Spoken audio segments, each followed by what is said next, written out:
You're listening to the Ask Drone U podcast. You ask, we answer your drone questions. Whether you're here to turn your passion into profit or you simply fly for fun, we're a community of learners and teachers who aspire to achieve greatness.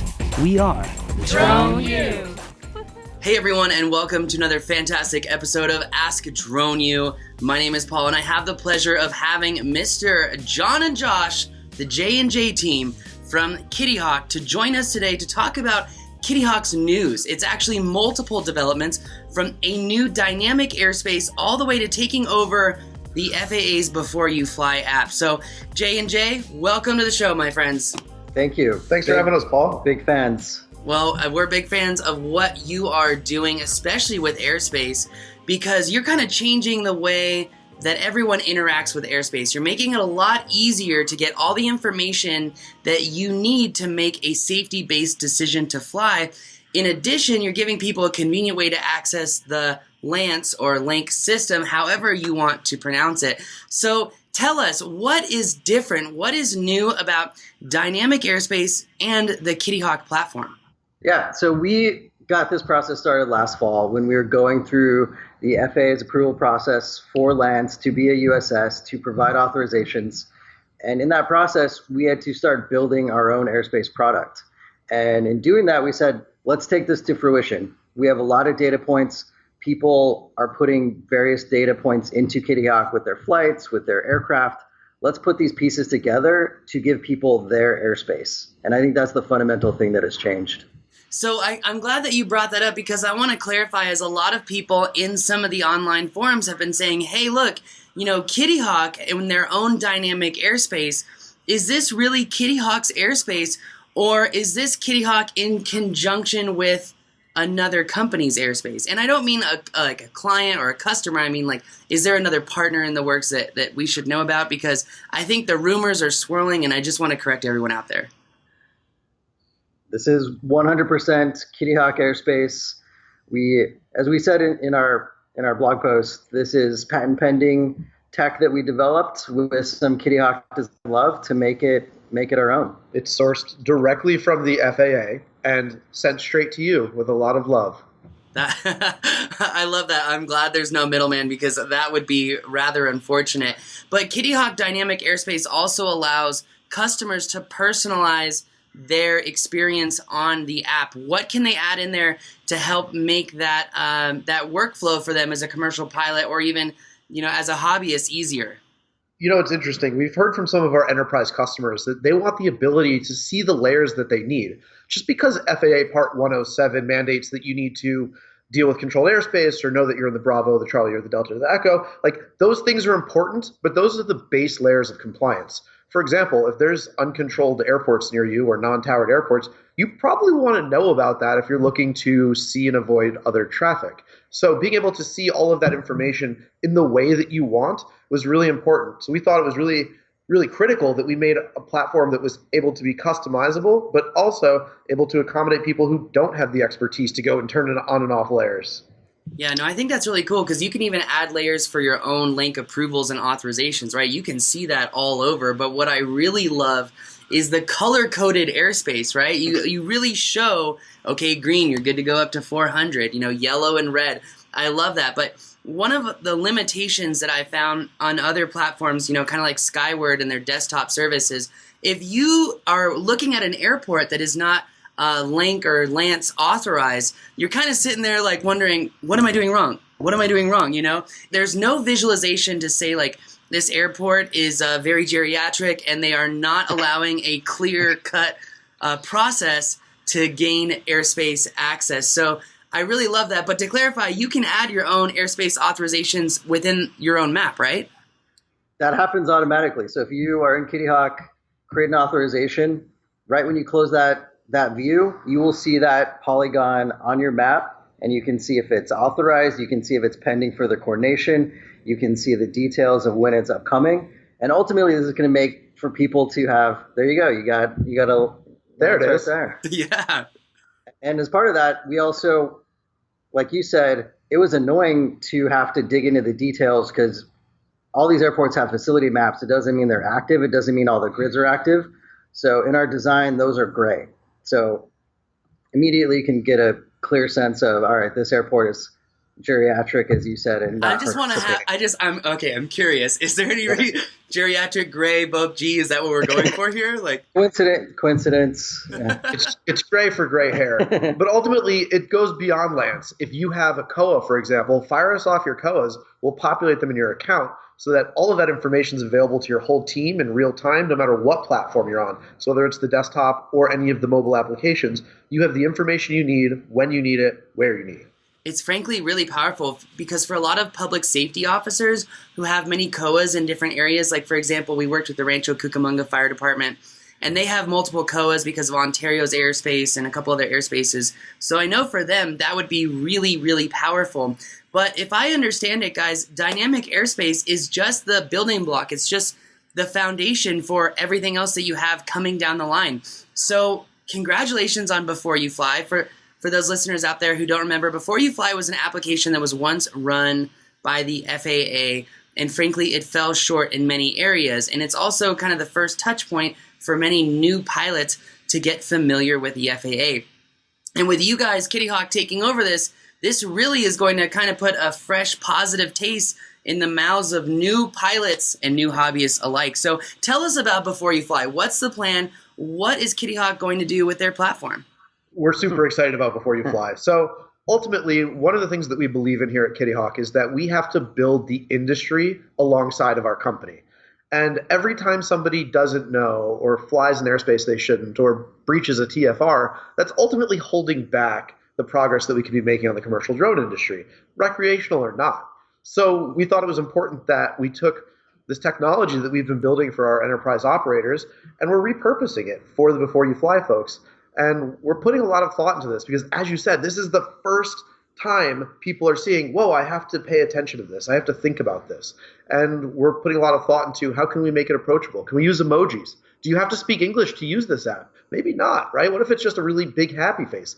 We're working on all of the different ways to make sure that the complexity of airspace is distilled down into a clean and easy to use format. You know, that's really intelligent because when I was in Hawaii recently, there was a Japanese couple who was flying a Mavic, just a Mavic Pro, I think on Wi-Fi, like not even through a remote, on a crowded Waikiki beach. And I literally went up to her and I pulled out my FAA card trying to act all official. And I was like, you can't fly here. You can't fly here.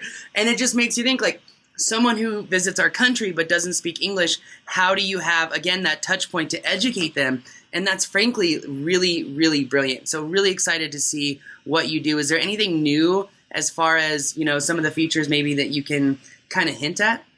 I think we're trying to keep it simple and get something out there as quickly as we can and see what kind of feedback we get. I think the biggest change that you'll see, just like we do with our main platform, start simple, get feedback, iterate.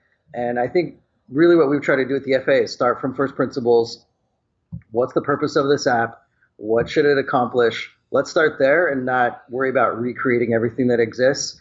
And we're ready to have your feedback. We're going to keep updating this regularly. It's not going to be ship it and forget it. This is a living thing, so we're ready to keep it moving. And I think one of the biggest differences between us and other drone companies is the person you're talking to when you give feedback on Twitter or Facebook is very close to the product. Like, there's nobody at KitthyHawk who can't affect the roadmap of the product. Everybody's listening for feedback and understanding how can we make a more delightful experience. And that's the same way we've built KitthyHawk piece by piece. We're looking to use that same strategy to make B4UFLY a huge success for the FAA. No, it's really interesting too because I feel like what KitthyHawk is doing is they're trying to take care of the new guy while they're trying to take care of the DSPs, the drone service providers who need a quick, easy mobile application to grant LAANC. Now I don't even care about which way I say it. Access instantaneous airspace approvals. And I feel like you're kind of taking the pilot as, a story form. You're kind of starting off right as they buy a drone and taking them through, here's what you need to know and where you can and can't fly. And then use KitthyHawk if you become a commercial pilot to gain airspace access. So what else does KitthyHawk do that maybe some of your potential clients may not know about? Are there features through the KitthyHawk platform that would be, useful for, say, an enterprise user? Interesting. So I think the one thing that a lot of people don't know that we do, we actually can fly your DJI aircraft. And we hear a lot of things like, "Oh, I want to import my flight logs. I want to import my flight logs."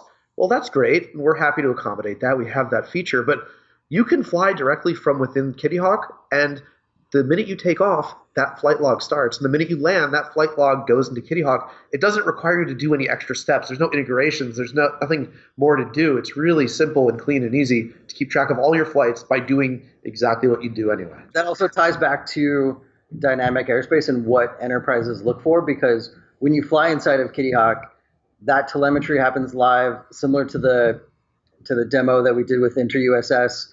UTM, seeing live telemetry as it happens on your team, live streaming from the drone. All of that happens in a secure environment once you start flying from within KitthyHawk. Ah, okay. That's very interesting. So what if I'm an enterprise user and I'm starting a new drone program, and I want to make sure that my pilots are actually flying the missions that I asked them to? Can I use KitthyHawk as an enterprise kind of control hub? Yeah, certainly. I mean, if you're starting an enterprise drone program, the first thing is get good training. You probably can help some people with that, I would imagine. Get awesome training. And then the second thing is make sure that you have ways for people to show their compliance, to demonstrate that they're following the standard operating procedure, to demonstrate the culture of safety that you're instilling in your organization. This is really what KitthyHawk has set out to solve. KitthyHawk has really become a comprehensive solution. I mean, I first loved KitthyHawk because it had information on the home screen that no one else really had put together. I mean, Hover was like the first application, and then you guys just kind of blew them out of the water. No, we like Dan. Dan's a great guy. I literally got into an Uber a few months ago, and Dan gets in next to me, and I was like, "Get out of here! This is too much." That is a coincidence if I've ever heard one. Holy cow! But Hover was a great solution. But I feel, in all honesty, I love Dan too. But there's just so much more information here, and there's so much more information to make better decisions as a pilot. So the fact that you added the mobile access for LAANC, I think is really, really cool. And I think now that you're taking over B4UFLY, I think it's going to have a profound impact on the industry, because instead of a new pilot saying, "Wow, look at this crappy application that doesn't barely work. I wonder what else doesn't work at the FAA." Now they're getting a nice touch point of saying like, "Wow, this is really easy, streamlined. I understand where I can and can't fly." And it kind of gives more of a positive impact on that pilot. And we don't know how far that could go. Like you said, every action that a pilot takes could really have an effect on the industry as a whole. And that's why we have to be responsible pilots. And I've said that so many times on this show. And when I heard you say that, it was just like, oh, yes, I could not agree more. It's one of those things that we're really, really excited about. As far as the dynamic airspace is concerned, you're going to be adding other layers that pilots will be able to essentially utilize. What does that look like? That looks like a lot of automated tools. So again, we see a lot of your mission planning, we see a lot of your flight paths, we see a lot of your authorizations.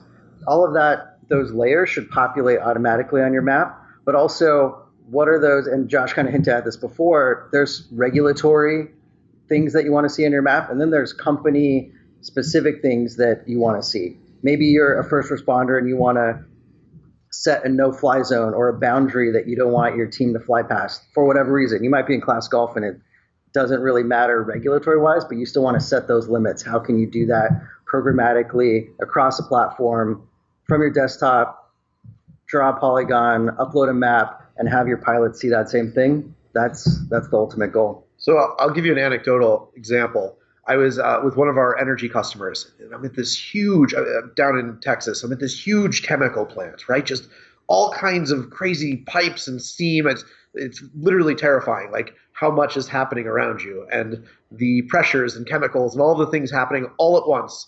And they have these maps of like, if there's a problem, this is where you go. And having that information available on top of the airspace with the information that you need to go fly a safe mission with drones really adds a lot of value, because now it's not just, wow, what's that tank over there? It's what's in that tank over there and how high is it, and is that tank inside of the class Bravo or not? Wow, it's like enterprise-grade geofencing. It's really, really interesting. That's pretty cool. So on top of that, you also have reporting to enterprise clients as well, right? If I'm using KitthyHawk as an enterprise client beyond just dynamic airspace, I can actually not only see what they're doing, when they're doing it in their flight paths, but I'm also going to be able to gather reports on my pilot's overall flight hours. What other type of information can enterprise users garnish from their pilot's records through the Kittyhawk platform? It's really about a mix of records and then data. So one is, are my people compliant? How much activity are we doing? Is that tracking towards what we thought? Do we need to go get 107 renewals and go back to get training? Kind of those operational compliance components. And then the other piece is, you just captured a lot of data during all those flights. What do you want to do with that data? Do you want to route it programmatically through our API to your own servers? Do you want to send it somewhere to get processed? Do you just want us to store it? So it's really about the operational data and then the data you captured and how can you make use of it.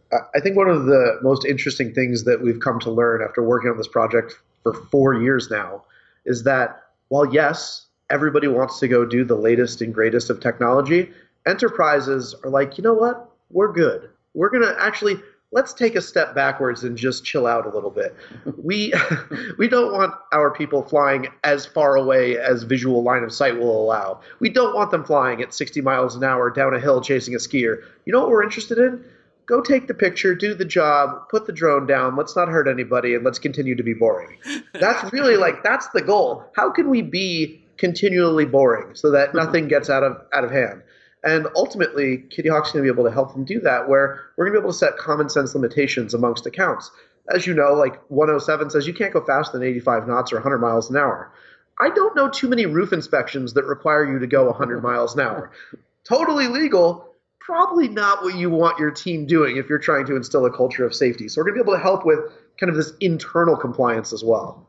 That's really fascinating because it's almost like you're providing a dollarized savings to companies by inhibiting and limiting liability and risk on a magnitude of scale. That's really powerful. I mean, ultimately, you don't want to end up as the headline, right? We have customers who literally write the headlines, but you don't want to end up as the headline. Yeah, 100%. So is there anything else that I missed with the dynamic airspace, the rollout of B4UFLY? Because I want to make sure that everyone gets a chance to hear from the horse's mouth what all we have coming down the pipe, as it is a lot, but it's also really exciting for the industry as a whole. I think one of the things I'm excited about is being able to educate this wider audience more. And I think we get a lot of questions about LAANC from hobbyists in our application, and they don't realize that it's not available to them yet. It's not for the hobbyist. So I think there's a lot of room that we can do to educate the hobbyist versus the commercial operator, what airspace applies to you, what rules apply to you, and make sure that people have a clear sense of that so that they're not well-meaning. If you're a hobbyist trying to use LAANC, you're probably well-meaning, but you're misguided at the same time, and I think we can help. Do you think that with the reauthorization happening late last year, and we still have yet to get the FAA's interpretation of that reauthorization, but do you think there will be a day when hobbyists will really need to navigate the airspace more closely? 100%. Yeah. Absolutely. And look, I'm a longtime hobbyist. I was the guy gluing balsa wood to myself in high school to build model airplanes. And all right, we're going to go fly this thing. And I would promptly turn it back into toothpicks. And I would do that over and over and over. That is a different level of capability than we have today, where you can just go drop $1,000, buy a really capable GPS-enabled aircraft that, by the way, you have to try really hard to crash. I know because I've done it. And ultimately, we support the idea of the next generation of aviators and aviation. It's really important to embrace this stuff. And holy cow, I wish this existed when I was young and learning how to fly model aircraft. But now these things are so capable that we need to make sure that there's common sense restrictions in place. Have the freedom to fly wherever you want, but you need to do it within the framework that everybody else is, so that we can have a great commercial drone industry alongside the next generation of aviators. That is truly powerful, and it's kind of like that all, as they say that, flight always started at Kittyhawk, and it's kind of like now flight is again starting at Kittyhawk as new pilots utilize the B4UFLY app and get to use that Kittyhawk platform. Gentlemen, I'm so excited for this. I really thank you for coming on the show. Really appreciate your time and excited to see what other things are coming down the line. I wouldn't be surprised for you guys to drop another bombshell next week or in two. I'm not saying that's bombshell next week. Promise. No bombshells. Please, look, we're going back to work. We're gonna go work on making the next big news piece. Yeah. Awesome. Well, guys, thank you for coming on the show. Thanks, Paul. And that's going to do it for us today. Don't forget, if you have a question, go to AskDroneU.com and upload your question. And don't be afraid to subscribe and don't miss our upcoming news shows each Friday. That's going to do it for us today. My name is Paul, and you're watching another awesome episode of Ask Drone U.